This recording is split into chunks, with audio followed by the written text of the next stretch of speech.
Two staples in Class A in the state of South Carolina with multiple state championships. We're talking about Lamar and Lakeview. For the longest time, Andrew, this game would have been a state championship game. In fact, several years ago, it was a state championship game because Lamar was in the upper state. But now that they've moved down to the lower state, they've been placed in the same region with Lakeview, which means, for the most part, it's going to come down to these two teams, which obviously it had.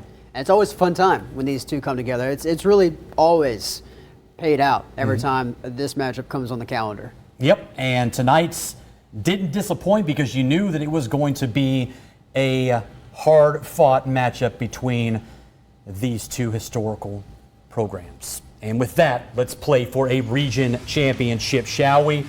Here they come. How about the fake on the punt by the Silver Foxes? And yeah, they get the first down. Hey, when you're playing for a region championship, Josh Pierce says, go for the gusto. And Lamar would end up getting it done. McPhail fighting his way into the end zone for the score. And that would put Lamar in business. Second quarter we go.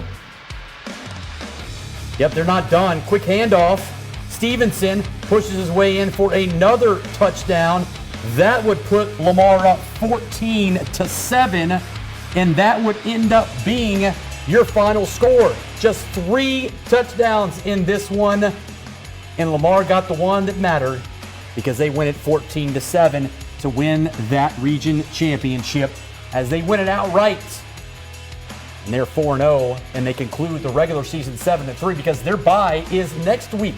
So they won't play again until they open the postseason at home on November 4th. As for Lakeview, one more game to go for them. They go back home next week and prepare to entertain the Raiders from Hannah-Pamplico. But tonight, it was all about Lamar winning another region championship. We caught up with head coach Josh Pierce to get his thoughts on the championship and the game. We're excited. You know, that was a very tough football team, a very talented football team. Our kids played their tails off.